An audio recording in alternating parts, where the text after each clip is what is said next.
What's up guys, it's Tommy here and welcome to a brand new latest update on the Liverpool takeover situation, because a brand new investment group has been linked with buying Liverpool FC, and also FSG, one of FSG's CEOs have spoken on the takeover process, so you will get all the details in this video. I hope that you are having a wonderful Saturday morning. If you enjoy these videos, leave a like, subscribe if you are new to my channel, and turn on the bell notifications so you never miss the latest updates on Liverpool FC.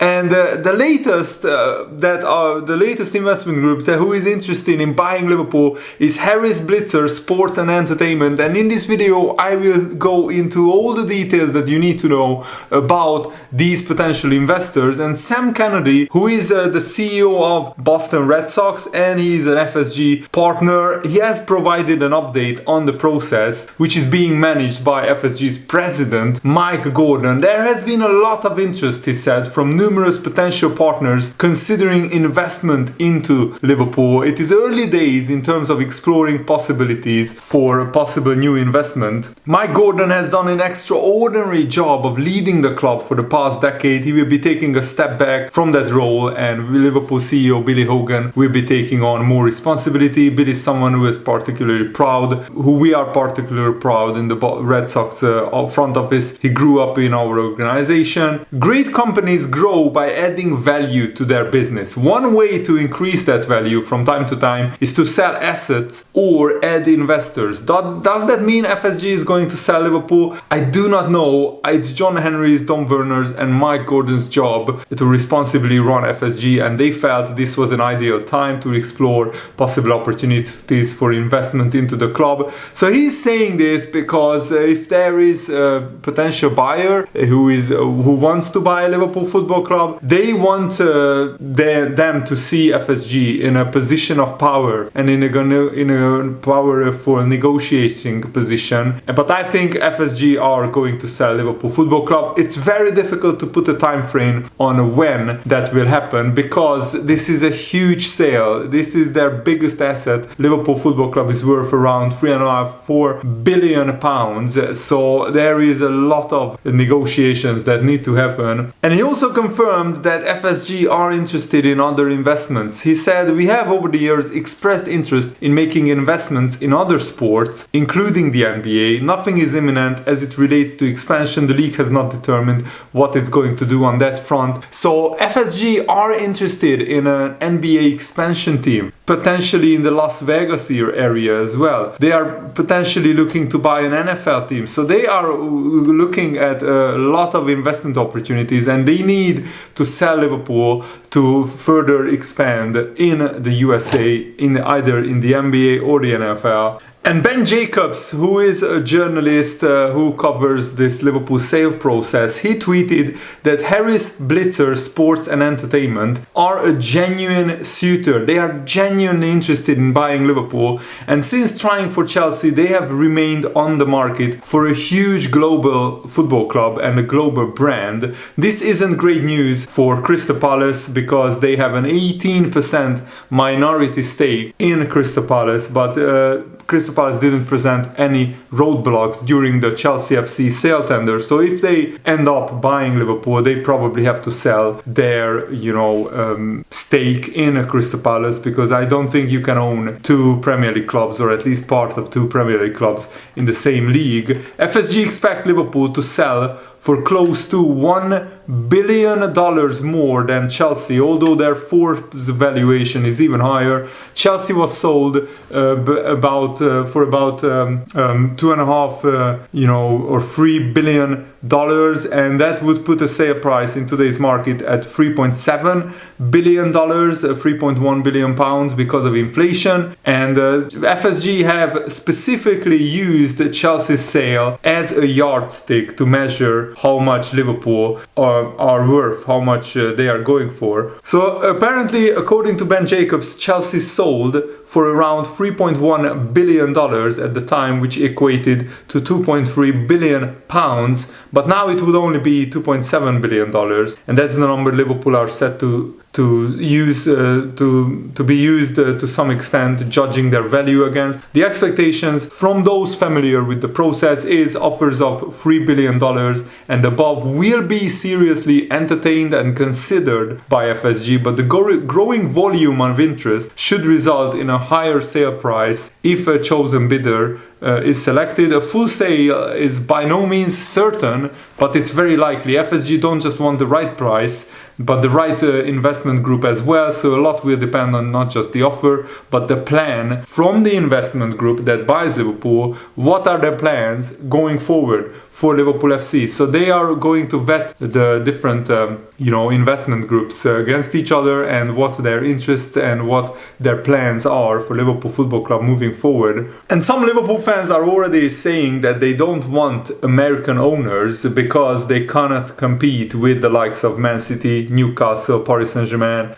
So other fans are saying that if Liverpool Football Club has to be sold, it may as well be to someone with deep pockets who can compete with these kind of clubs. So let me know, where do you stand on that in the comments below. So this American investment group, Harris Blitzer Sports and Entertainment, they are genuine suitors. They are genuinely interested in buying Liverpool, and they are headed by Joshua Harris and David Blitzer. They already own the NBA franchise, the Philadelphia 76ers, and NHL team New Jersey Devils. What is concerning to me is they were voted the 4th worst owners of the NBA in a recent survey. They have an 18% stake in Crystal Palace. They purchased them that percent in December 2015. And if Harris and Blitzer are expressing concrete interest in a Liverpool takeover, they would have to sell their shares, of course, in Crystal Palace, but they would be willing to do that, no worries. They were the principal backers of Sir Martin Broughton's bid for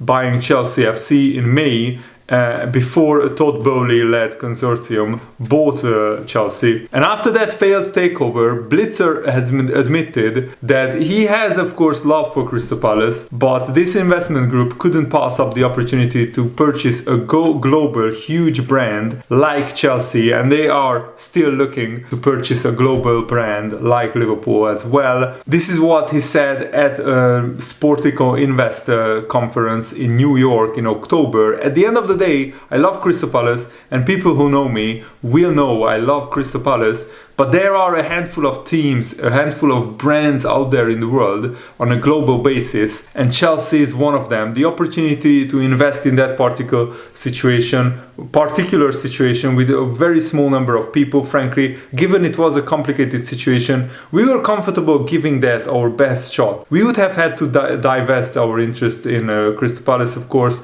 if that goes through, but if that had happened, it would have been a really sad day in one sense. But again, back to the investment part, it would have been a really interesting investment in terms of what's out there for Chelsea. Then I would have probably had to hide a little bit when I went to London. He wouldn't have any problems with that in Liverpool, because Crystal Palace and Liverpool are not really rivals. And this investment group is a sports and entertainment company who is headquartered in the Philadelphia metropolitan area, and they own the Philadelphia 76ers, the New Jersey Devils in the NHL, and they founded this group in 2017 to consolidate their existing ventures and any shared future endeavors. And at its founding, the company included the Philadelphia 76ers, the New Jersey Devils, the Prudential Center, the Grammy Museum Experience, and also some other investments as well. And ABSE partnered with the San Francisco 49ers. I think they are from the NFL, the American Football League. They and Creative Artist Agency, they partnered with these two groups to create Elevate Sports Venture, a sports and entertainment company focused on marketing, hospitality, and ticketing. So John Harris's net worth is around $2.1 million, and David Blitzer has a net worth of approximately $1.3 billion, but this investment group has a lot more money, and they are certainly, if they were capable of buying Chelsea, they are certainly capable of buying Liverpool. But that's my main concern with having another American owner, that he will not look at, pumping money into Liverpool and competing with the best clubs in the world and the best clubs in Europe. They are looking to make money on this investment, and that's their bottom line. So that's why I would prefer another investment group to take over Liverpool, who really care about Liverpool and who want to make Liverpool as successful as possible, to win as many trophies as possible. Because we as football fans, we don't want Liverpool to be a profitable business. We want Liverpool to be, of course, a profitable business, and we want Liverpool to win trophies and to play entertaining football, and also to play with the right kind of style of play that we love and we grew up loving as Liverpool fans. And David Blitzer's first acquisition was when he and fellow investors purchased a stake in the Philadelphia 76ers for $280 million in 2011. And Blitzer and his business partner Joshua Harris would acquire the New Jersey Devils in 2013, so 2 years later, for a reported $320 million.